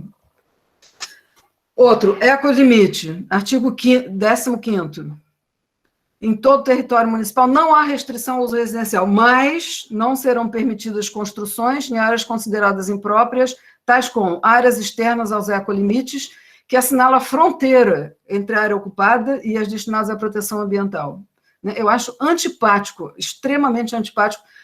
Né? Claro que tem que ter cuidado com isso, mas não pode ser assim. Né? A gente tem que ter cuidado com as palavras que se usam, né? Porque elas são viciadas, elas remetem a preconceitos que a gente tem muito cravados na nossa, né, no nosso país, na nossa sociedade. Né? E ele diz no parágrafo 2 que os moradores que ocupem favelas e loteamentos clandestinos deverão ser realocados obedecendo às diretrizes do artigo 201 e papapá. Então, abre a realocação, não precisava de dizer isso assim, né? Na verdade, estava preparando para fazer as realocações todas dos mega-eventos, né? Outros destaques, ele inclui na lei orgânica dos municípios, na lei de uso e ocupação do solo, os condomínios, os grupamentos de áreas privativas, né? Os conjuntos integrados, todos os condomínios, que era realmente uma necessidade, porque os condomínios estavam sem regulação nenhuma, só que a regulação deles é bem favorável. Né? Eles tornam o PEU um instrumento que estabelece diretrizes para o desenvolvimento local e segundo as quais atualiza e aprimora a legislação urbanística, porque o substitutivo 3, da onde o plano diretor, foi uma das fontes, né, do plano diretor, que ele bebeu, dizia que o PEU era um mero corretor de legislação urbanística. Né? Pegava o PEU, não, a gente vai pegar, não pode fazer uma revisão de lei de uso do solo, então a gente vai começar a fazer ela com os PEUs. Né? E aí ele, para dourar a pílula, ele põe que, bom, estabelece diretrizes para o desenvolvimento, né, e aprimora a legislação. Né? E retira, são as áreas de crescimento limitado, que é claro, né, que retiram, porque imagina. Macrozoneamento, a gente conhece, macrozona de ocupação controlada e incentivada, macrozona de ocupação condicionada e assistida. Eu vou dar por conhecido isso para a gente, né? E está aí o macrozoneamento incentivada, é a área inteira, né, da AP3, né, dos subúrbios, que agora incorporam umas áreas de Jacarepaguá, limpando a condicionada, né, da Barra da Tijuca, né, a controlada não é controlada, nós vamos ver agora, e a assistida é a Minha Casa Minha Vida. né? É assim mais ou menos a leitura, né?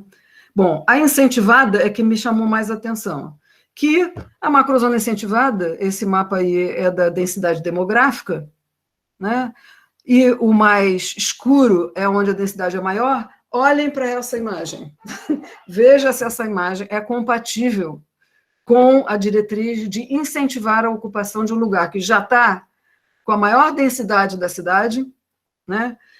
Que está, aqui eu botei, né? Olha a proporção das favelas na Zona Norte, na AP3, que é uma grande parcela dessa zona aí incentivada. 45% da população de favela, em 2010, estava nessa área, né? Ou seja, essa área é uma área densa, carente, saturada, porque eles defendem, né, o plano diretor defende, dizendo que deve incentivar porque tem infraestrutura já colocada, mas essa infraestrutura está saturada. Essa infraestrutura está, a não ser o metrô, entendeu? Mas mesmo assim, esses bairros são bairros que merecem toda a atenção da prefeitura em recuperação do bairro, né? Infraestrutura, refazer espaços públicos, paisagem, né? Áreas de lazer, né? E não incentivar a ocupação. Fazer um mapeamento das áreas livres, né? Das áreas vazios urbanos, que aí não para entregar ao mercado imobiliário, que era a ideia aí, né? E sim usar como um estoque ainda existente de áreas livres para lazer, praças públicas e espaços públicos. Então, não dá para entender como é que a macrozona incentivada é a mais ocupada da cidade, entendeu? E os índices de aproveitamento do plano diretor, né, ele coloca os maiores índices lá na macrozona incentivada, que são esses escuros, não é? E a controlada, eles põem os menores, mas isso é mentiroso, porque aí vai ser cobrada a outorga onerosa, né? Então, ou seja, aumentam na macrozona incentivada e aumentam na macrozona controlada, que é esses bastões aí azuis são a outorga onerosa, né? Que você pode edificar, né? Desde que pagando a prefeitura. Ora, o mercado imobiliário paga, porque essas áreas são áreas filé mignon, né? Então, é isso. O Fundo Municipal de Habitação de Interesse Social é dividido, o Fundo de Desenvolvimento Urbano lá de 92 é dividido em dois, em Fundo Municipal de Habitação de Interesse Social, que não é nada, porque aí o direito de superfície não vai dar dinheiro para ele, a concessão do direito real de uso também não, receitas provenientes também não. Operação interligada, eles dizem aí, mas o artigo 98 diz que as contrapartidas de operação interligada vai só para o Fundo Municipal de Desenvolvimento Urbano. Ou seja, ele mente aí também, novamente, né? Porque a operação interligada não vai para habitação de interesse social. Na verdade, a habitação de interesse social é favela-bairro, é fundos, e depois é Minha Casa Minha Vida, né? São outros fundos. Eu vou parar às 7h30, viu, gente? Para a gente poder debater um pouco. Então, essas são as áreas de interesse especial dele, que ele cria outras áreas. O área 2, né, interesse social 2, são os imóveis não edificados, né, para edificação compulsória, né, mas não são localizados também, como sempre. As áreas sujeitas à intervenção, em todas as áreas sujeitas à intervenção, eles inscrevem área, objeto e sob a influência da implantação de equipamentos para a Copa do Mundo de 2014 e Jogos Olímpicos de 2016.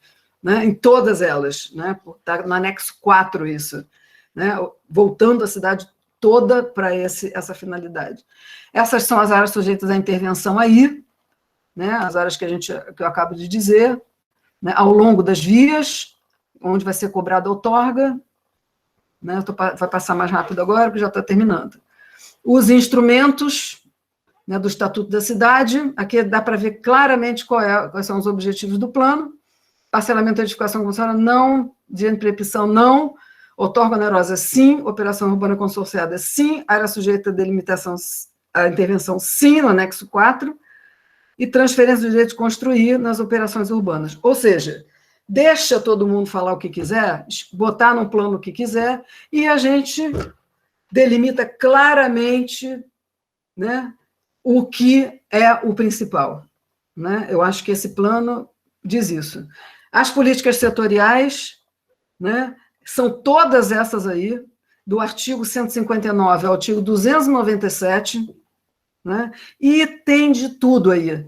Na verdade, eu concordo que essa, não pode falar isso muito, porque é mais, eu não entendo, a Alex pode dizer melhor também, mas é mais a lei orgânica do município que caberia, um linguajar assim de política de tudo, né? Agora, nem pode se pensar em mudar nada de lei orgânica, porque é ela que a gente tem hoje, é importante mantê-la, né?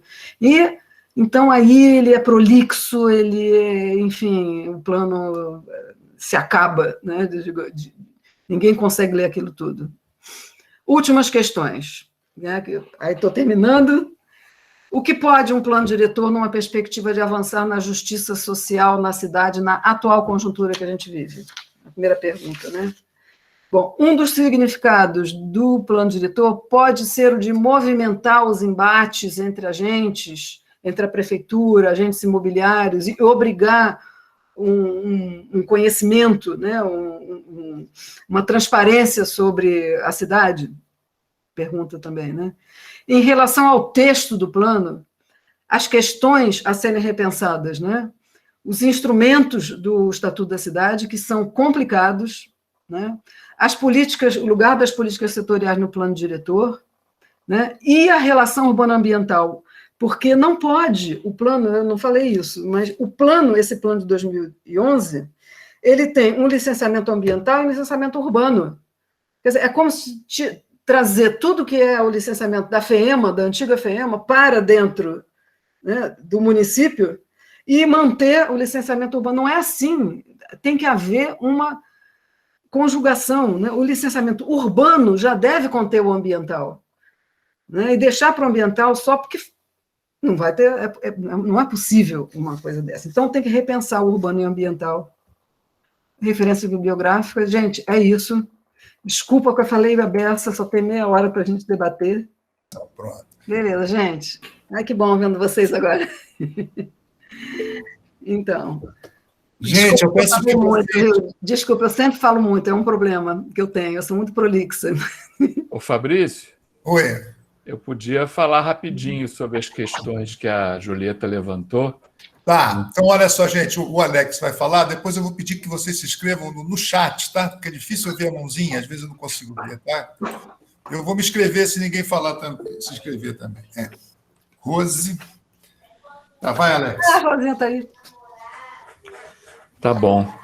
Não, foram duas questões, né? Que ela mais ou menos aí interpelou um pouco, né? E são duas questões que, de fato, assim, eu não vejo como tendo um entendimento consensual a respeito delas, né? Primeiro, essa história das definições como um conteúdo da legislação, né?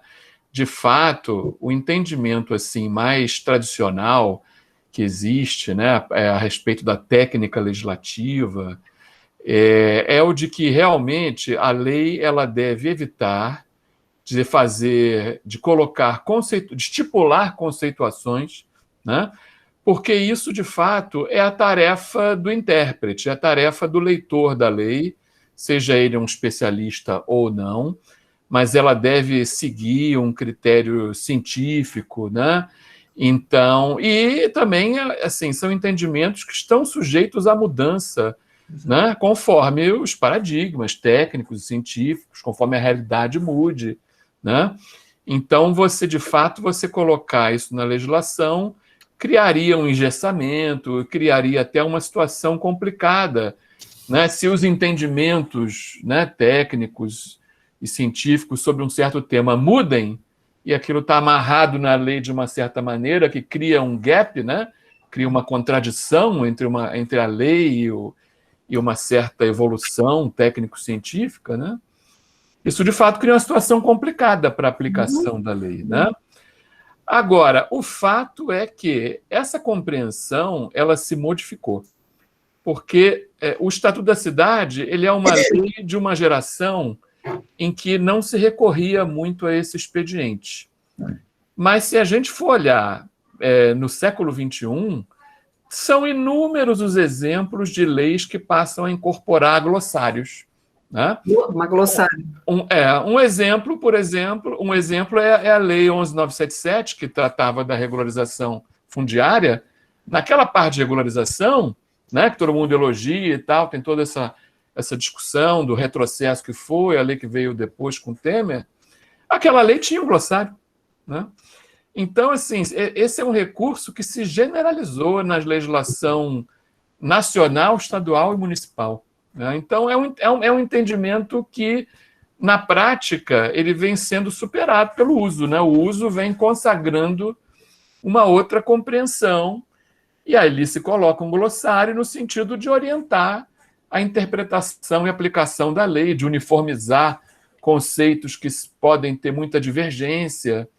Então, tem um pouco esse espírito. Acaba tendo também um sentido impositivo de uma certa compreensão, né? Um certo congelamento.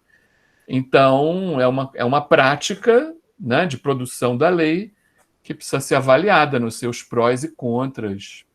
Enfim, né? Acho que é um pouco esse o estado da arte aí sobre o tema. O plano diretor, nesse sentido, ele embarcou numa tendência que já estava colocada em 2011. Né? Agora, quanto às políticas setoriais, né?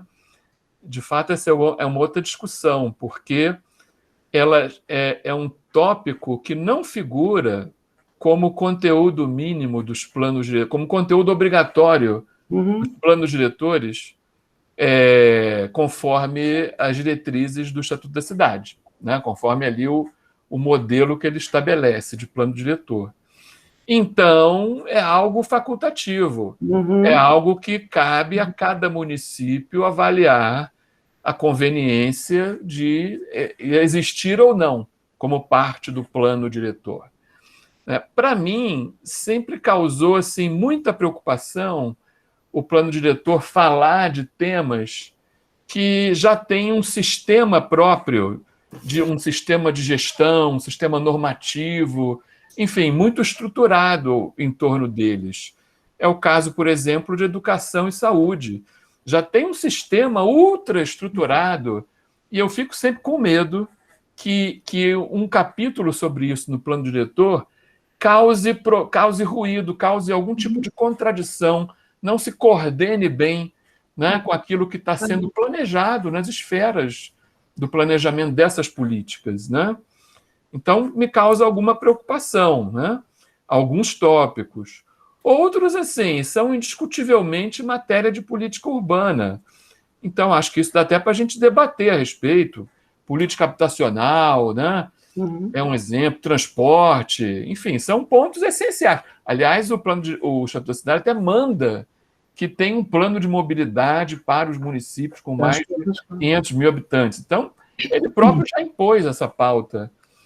Então, assim, acho que é um debate que pode ser feito, né?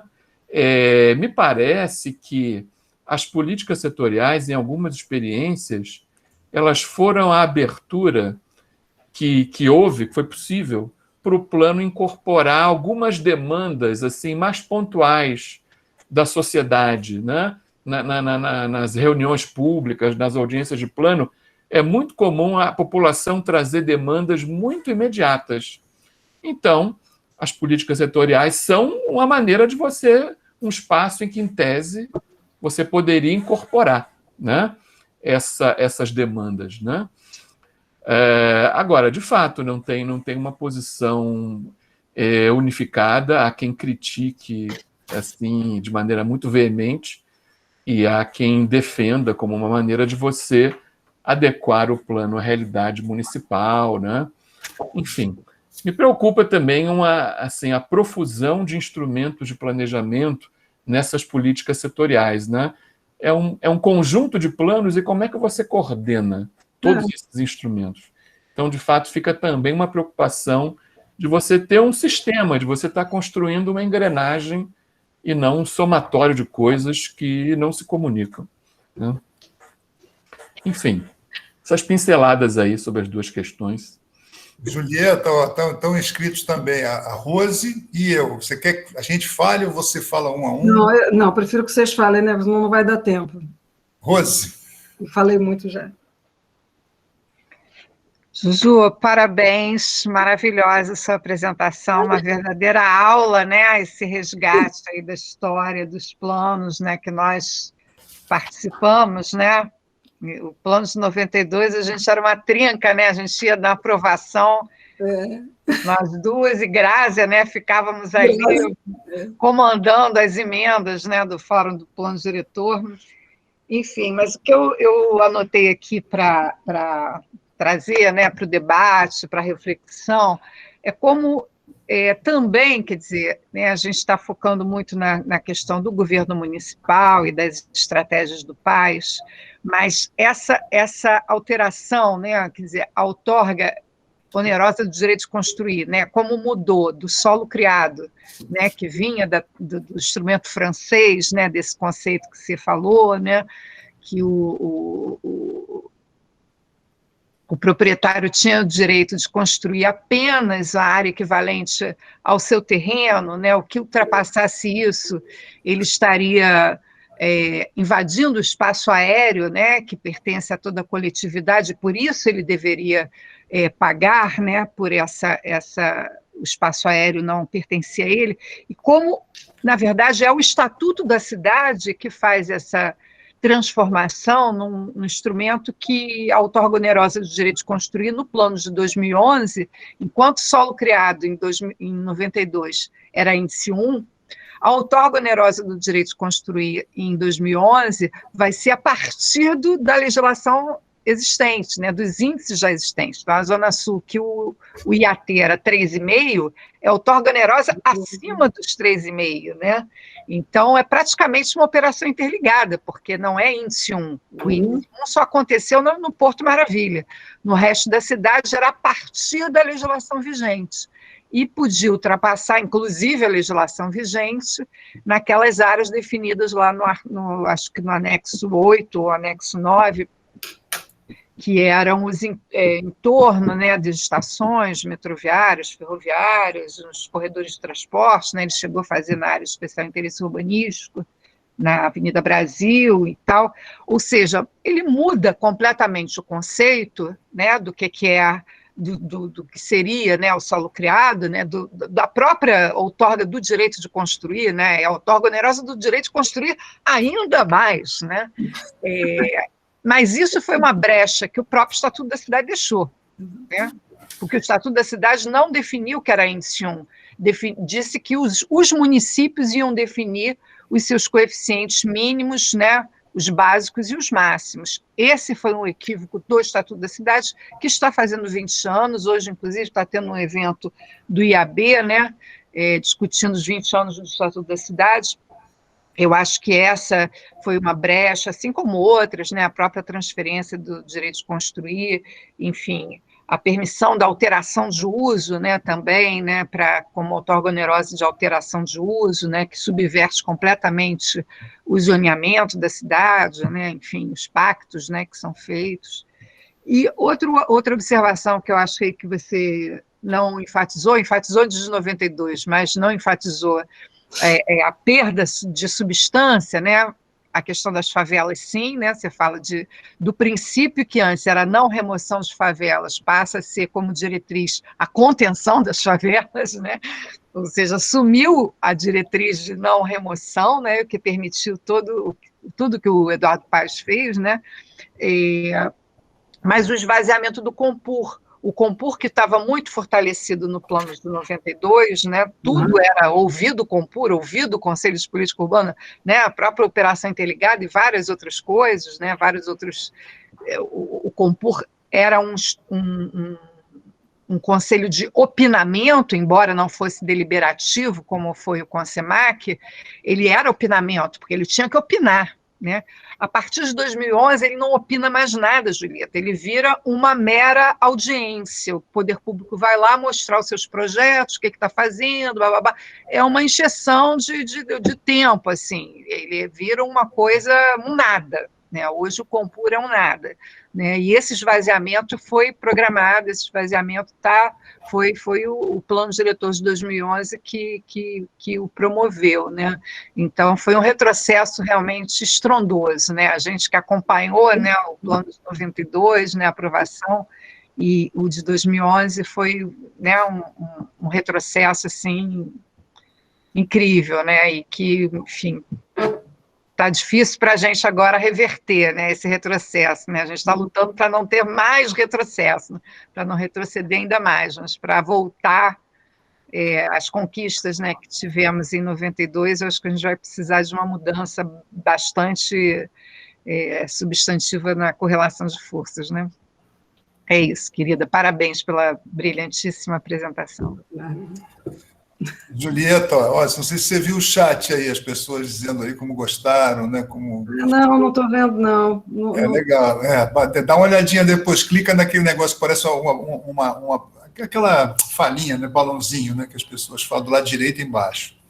Mas olha, eu queria falar assim, alguma coisa sobre essa história dos conceitos, das políticas setoriais.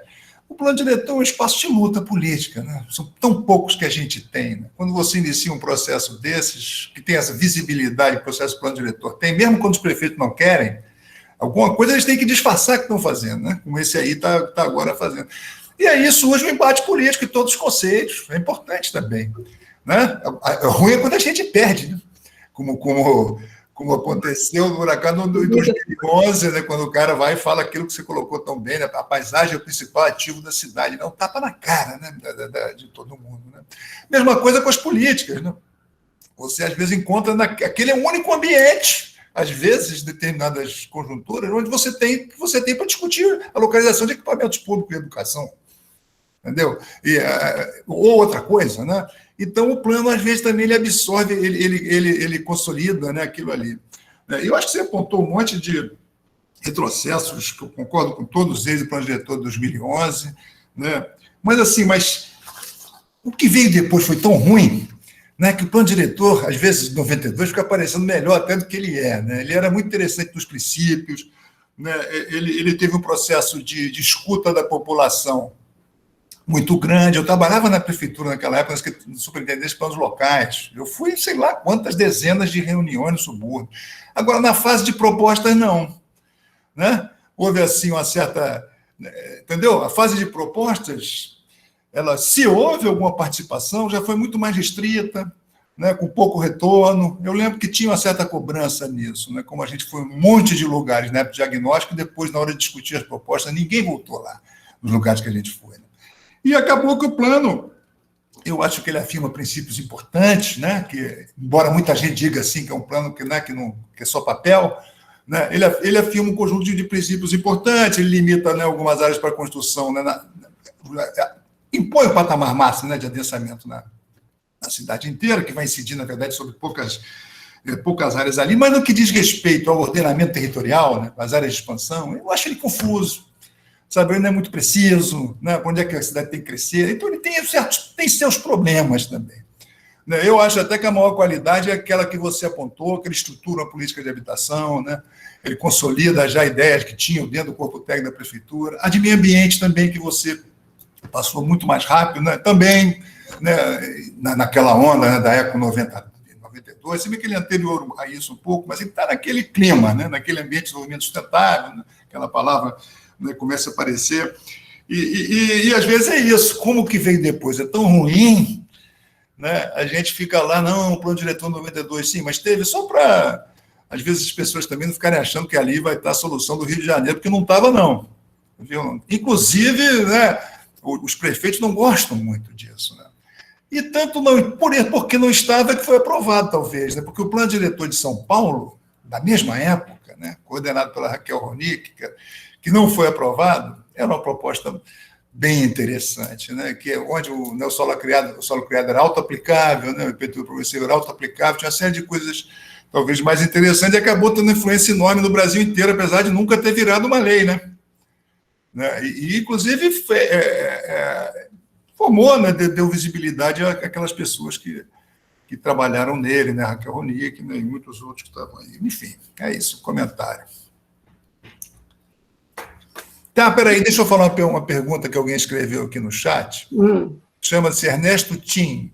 Ele fala o seguinte: tradicionalmente, o IAB tinha dirigentes ultraativos e grandes arquitetos, e eles dirigiam os debates nacionais de urbanismo e arquitetura. Suprimiram o IAB? Onde estão os arquitetos e urbanistas? Na prefeitura?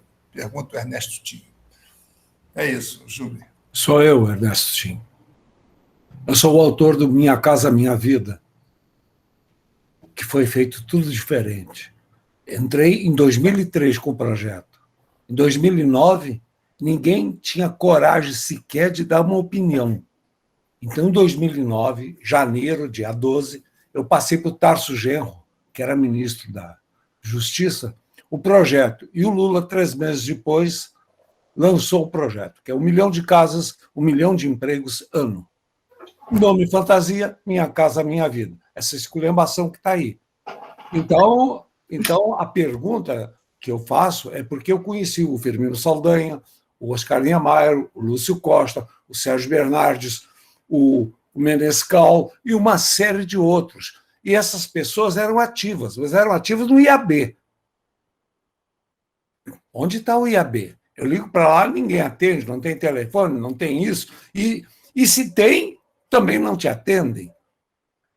Então vem a pergunta: cadê os grandes urbanistas, cadê os grandes arquitetos? Eles é que têm que aparecer e dizer, a solução é essa. Eles têm que começar, eles têm que desenvolver os projetos com a gente. Eles são os melhores, são os maiores, então caberia a eles. Então eu pergunto, cadê o IAB? Cadê o Sindicato dos Arquitetos? Nós só temos hoje uma anomalia feita pelos militares. O CAL é uma anomalia, porque você paga.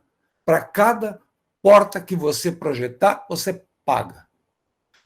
Experimenta cobrar disso do médico, para cada melhoral, ou cada OB que ele receitar, ele tenha que pagar.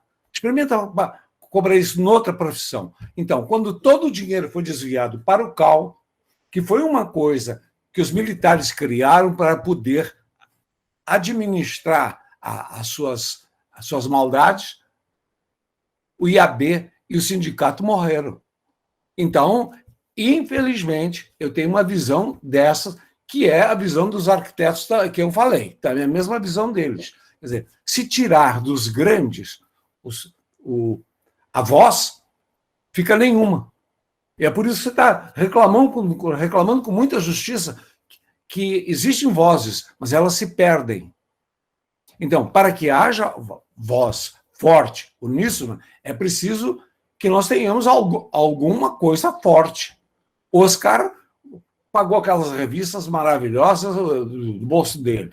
Tudo bem, mas lembre-se que o Oscar nunca foi presidente do IAB, ele era vice. E assim ele foi acompanhando Saldanha em diversos lugares. Agora, quando decidiram que a arquitetura era uma coisa comunista, eles pegaram e fizeram essa maldade, acabaram. Você vai fazer uma escadinha para o prédio? Tem que pagar a ERT. Você vai fazer uma porta? Tem que pagar a ERT. Esse dinheiro todo que os arquitetos pagam, que as empresas pagam, isso era coisa para IAB. Vê qual é o garoto aí que paga IAB, que paga sindicato. Ninguém mais quer, não precisa de sindicato, tem o CAL. Quem é o CAL? O que é o CAL? De tanto o primeiro presidente do CAL falar, um dia eu fui lá e disse, muito bem, vamos bater aqui. Eu fui o primeiro estudante de arquitetura a ganhar um concurso de arquitetura monumental no Brasil. Agora eu quero ver os seus projetos. Sabe qual foi a resposta?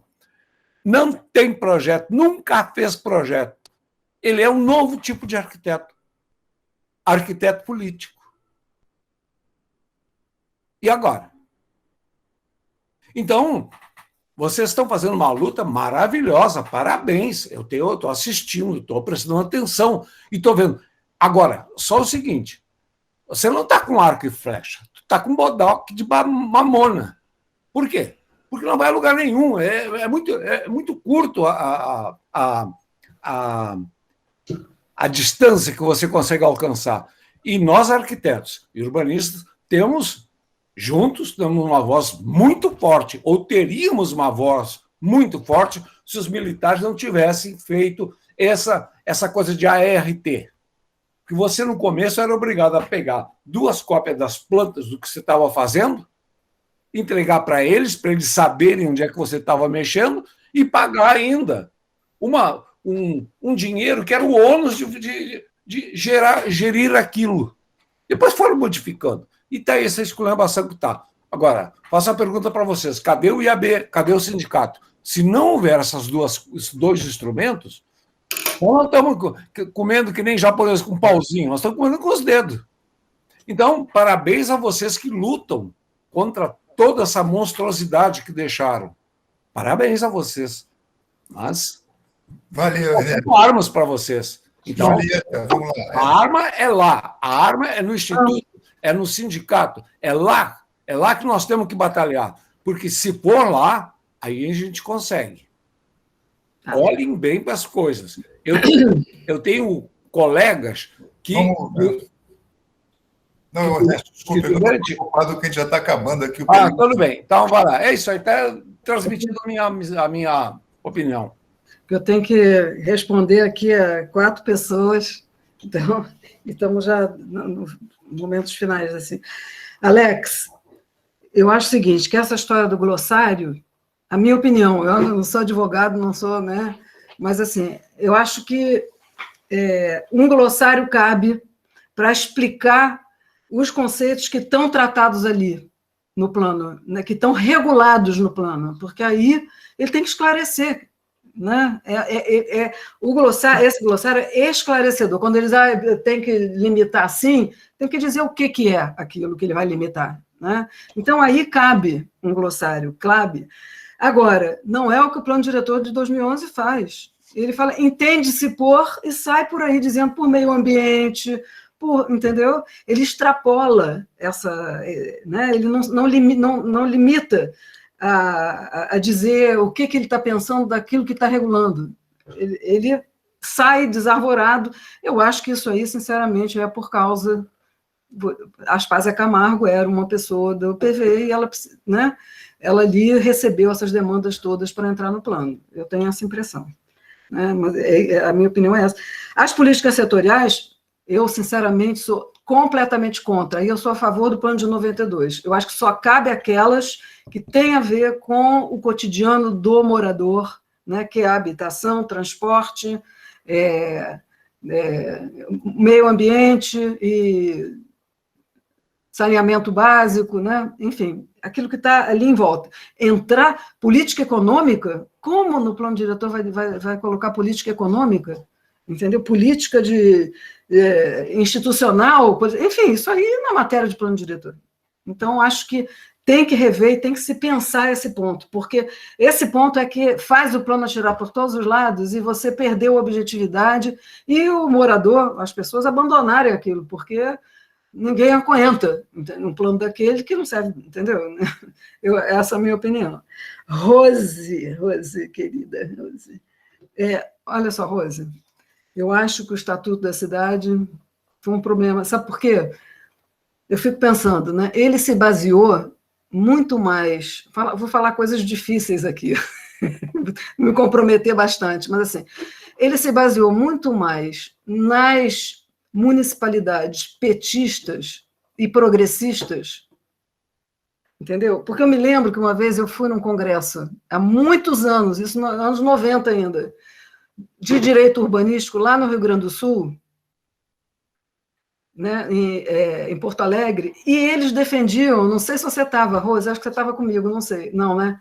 Eles estavam defendendo a Operação Interligada, dizendo que era um espetáculo, porque o Olívio Dutra era o prefeito.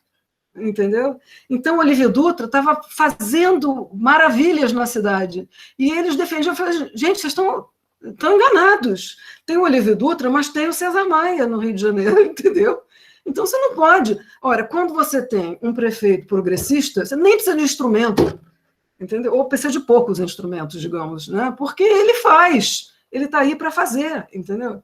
O problema é justamente a gente coibir, tem instrumentos para coibir, os planos têm que ter isso, tem que ter instrumentos para ajudar o progressista e instrumentos para coibir aqueles malucos, né, de exacerbar no poder, né, e de fazer...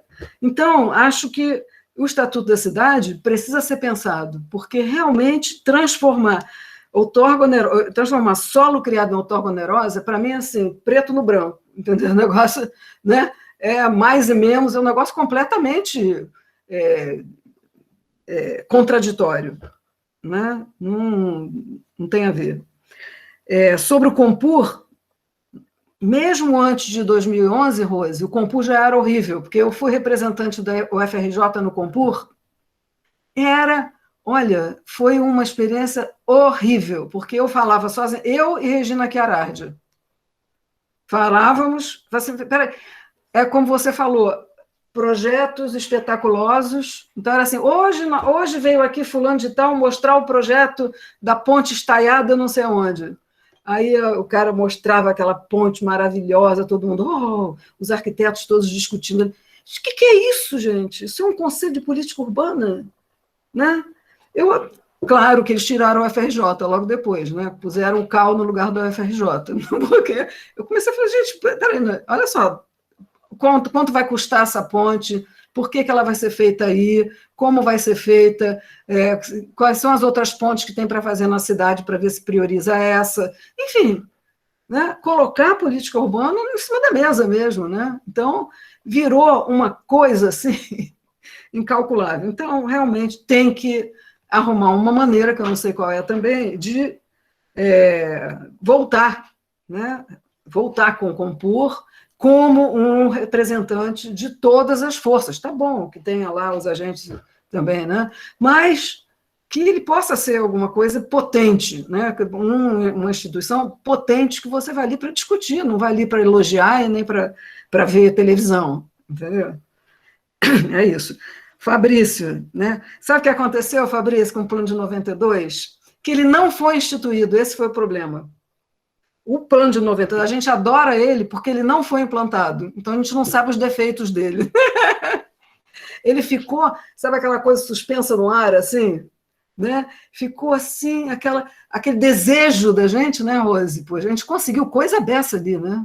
Essa coisa das áreas de crescimento limitado foi a gente que colocou. Não estava em lugar nenhum isso, entendeu?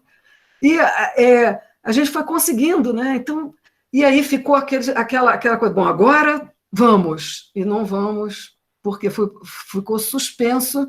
Então, ele ficou muito com esse gostinho de desejo, não, sabe, essa utopia assim, que não resolveu. Agora, cheio de problema, claro, né? Mas também esse problema de ter problemas em plano diretor, eu acho que não tem jeito. Entendeu? Eu acho que aí é uma coisa que, como você falou, ele é o pacto possível, ele né, centra todas as disputas, os conflitos, então ele vai ter as contradições todas, ele vai ter... Né? Agora, talvez o problema do 2011 é que ele não tem contradição, né? Ele tem pouca contradição, porque veio o pacote pronto, então, justamente o que a prefeitura criticava dos 92, né? Que não tinha, os conflitos não aparecem. É de 2011 que os conflitos não aparecem, porque o pacote veio pronto, né? É o que eu acho, né? E o plano diretor, claro, é espaço de luta mesmo, né? É claro, é por isso que a gente está aqui discutindo ele, né? Porque ele é um local privilegiado para a gente tomar conhecimento sobre a cidade, para a gente... Imagina se não tivesse o plano. Eu fico pensando assim, se não tivesse o plano, a gente aí te entregue tudo, porque a prefeitura, né? Com ele, você pelo menos tem uma base ali para poder criticar, para poder cobrar, para poder... A gente perde muito, mas a gente ganha de vez em quando também. Né? Então, é isso, Fabrício. Ernesto, olha só, eu não concordo muito com o Ernesto, não, entendeu? Eu acho que o IAB... Eu fui representante do IAB há um tempão, estive no IAB, acho que era um lugar legal. Agora, o IAB é muito cheio de contradição, sempre foi. Né? A gente tanto tinha esses arquitetos urbanistas que você está falando, combativos, né? A gente tinha comissões no IAB, enquanto eu participava lá no Plano Diretor de 92, eu trazia aquilo para dentro do IAB e discutia na minha comissão que era Toledo, né, que era a Letícia Azan, que era o Jacques Azan, que era um pessoal engajado. Mas ali dentro do IAB também tinha muita complicação, porque os empresários, né, os agentes estavam ali dentro também, né? Arquiteto é tudo, tanto é o que tem dono né, das imobiliárias, né, como tem os outros que estão, enfim, é um saco de gatos ali, né? Mas o CAL substituiu o IAB. Não sei se é assim, não, entendeu? Eu não sei. Eu pedi socorro para o sindicato. Mas olha só, eu acho que quanto mais entidades houver, essa é a minha opinião, viu, Ernesto? Quanto mais entidades houver de defesa de uma causa da justiça social na cidade, melhor. Você já precisou do sindicato? Não, mas olha, o presidente do sindicato é meu amigo, foi meu ex-aluno, é meu amigo e é uma pessoa. Eu fui jubilado. Eu fui jubilado pelo Conde. O Conde me disse que não queria 2 Oscar na vida dele. Então ele me jubilou. Eu fui jubilado, eu tive que ir para o Sindicato dos Arquitetos e o presidente do Sindicato dos Arquitetos foi me defender. Então eu vi a importância do sindicato e vi a importância do IAB porque é uma concentração de inteligência. E quando eu chego no CAL, ninguém tem a obrigação de nunca ter feito nenhum projeto. São arquitetos políticos. Isso é brincadeira. Não, olha eu acho que o CAL tem a sua fatia, tem a sua responsabilidade, mas tiraram todo o dinheiro da mesa e deram para eles. Que, aliás, eu discordo. Acho que esse dinheiro é ilegal. Aliás, o Grego me contou que isso aí foi uma armadilha que fizeram com a filha de um juiz desse que deu, do Supremo Tribunal que deu. Então, o que acontece é que, para você ter entidades fortes, você precisa que as pessoas recorram a eles e que eles sejam atuantes. Se o IAB não é atuante e o sindicato não é atuante, o que nós temos? O CAL? Pois é, olha só, eu não concordo com você, vou dizer abertamente. Ainda bem, pô. Você está dizendo, né? Eu acho que o CAL tem o lugar dele, tem feito um trabalho, está começando. Né? É o único que tem. Dá licença, Ernesto, você falou, agora deixa eu falar. Está começando um mandato novo, né, combativo, e está fazendo o trabalho dele. O sindicato está fazendo o trabalho dele também. Você não pode também, Ernesto, eu fico achando que você compara 2 tempos muito diferentes. Né? Você está comparando o IAB dos grandes, de um tempo que nenhuma profissão mais é organizada dessa maneira, consegue ser organizada dessa maneira. Entendeu? Os sindicatos estão, os movimentos sociais, eles realmente estão num momento. Isso né, os especialistas, os sociólogos, estão discutindo isso, né? Tem uma crise da institucionalidade, né? Crise da participação, crise do crédito às instituições. Então, você não pode comparar momentos tão diferentes, né? Um momento, você pegou o momento de auge do IAB e comparando com o momento né, momento atual, onde as representações estão em baixa. Não é assim. Pega o tempo em que o IAB também estava em baixa. Né? Aliás, o IAB está hoje, né? Assim, estão todos assim. Na verdade, tem uma crise acontecendo, que está todo mundo discutindo para onde vai essa crise, né? E como que ela se resolve, ela que é uma crise de participação.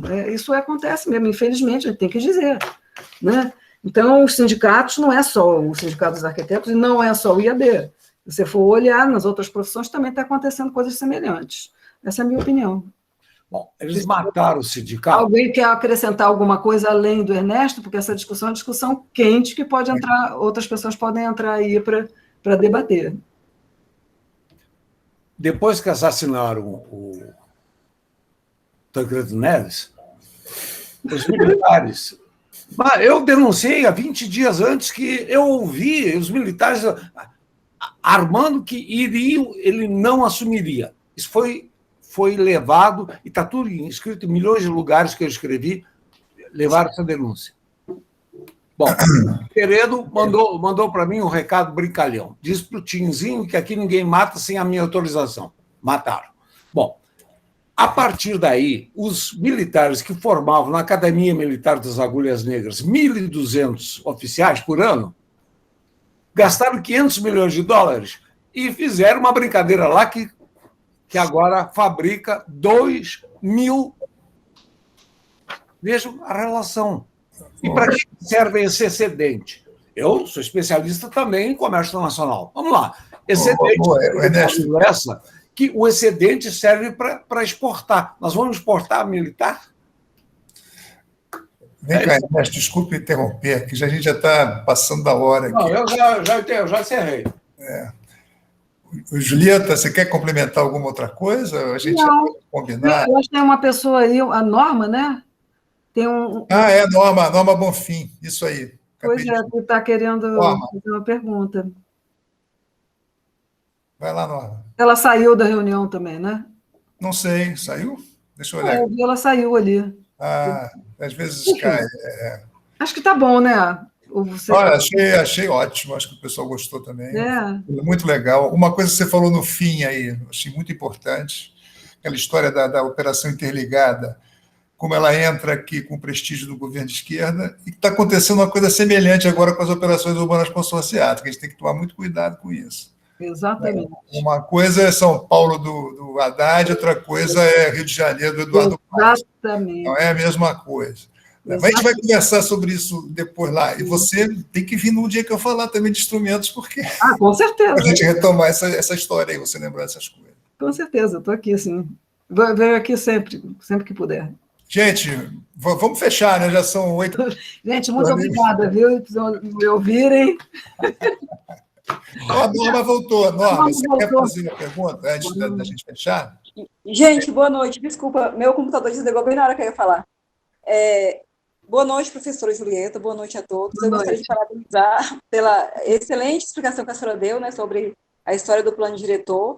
E, assim, no que o colega acabou de falar, né, a respeito, né, do sindicato, que 25 e tal, eu, embora seja bióloga, né, atuo tenho outras atuações, também sou comerciária, também pertenço ao Sindicato do Comércio, né, e realmente, como a senhora explicou, hoje os sindicatos estão enfraquecidos, né, inclusive há uma campanha dos próprios governantes atuais, né, de enfraquecer os sindicatos, né, porque sabem que são movimentos que lutam, né, pelas categorias, principalmente categorias de base, e é isso, gente, isso está acontecendo, né, em todos, não só no sindicato que falou aí, né, dos arquitetos, mas em todos, e o que a gente tem que buscar é fortalecer essas entidades para que haja melhorias para toda uma sociedade, né? Para todas as categorias e para toda uma sociedade, para construir uma sociedade forte, uma sociedade igualitária, né? Onde todos tenham direito, onde todos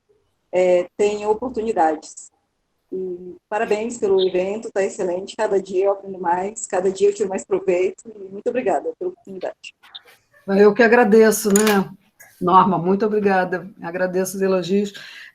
Isso não é só no Brasil, o negócio mais complicado ainda, né? Não é só no Brasil, porque é uma crise que está acontecendo, né? Eu estava lendo aquele livro, não sei se vocês viram o livro do Manuel Castells, agora eu esqueci o nome, me fugiu o título do livro, esse último, que mostra, ele vai pegando assim os países da Europa todos e vai mostrando a crise da esquerda, dos progressistas, né? Porque vão para o poder, ele mostra em Barcelona, por exemplo. A prefeita de Barcelona é de um partido de esquerda e tudo, e entra fazendo milhões de propostas progressistas que vai, e o movimento social leva ela nos braços e vai, e vai acabar com isso. Quando chega no poder, ela não pode fazer nada, porque a rigidez da política, né, maior não permite que ela faça nada. E aí entra em crise. Aí eles começam, a massa, né, quer dizer, os apoiadores começam a criticar, dizer que, enfim, que ela traiu, né? E porque é uma crise que está de poder, né, de um avanço, na verdade, é uma crise do avanço das forças progressistas, que não estão encontrando vazão para resolver, para impor as suas... Impor não, para conseguir vencer, né? E muito difícil. O mundo todo está vivendo isso. Então, a gente tem que entender e buscar também... estudar o assunto, né? Que é o que nos cabe, e atuar para ver se a gente sai desse impasse, né, que está acontecendo. É isso, gente. Já estamos. Gente, obrigado, Julieta. Obrigado, pessoal, que está aí até agora. Até quarta. Até quarta. Quarta é com o Regis, que vai falar sobre, né, Ótimo. popular. Tá bom, gente. Tchau, obrigada. Tchau, obrigado.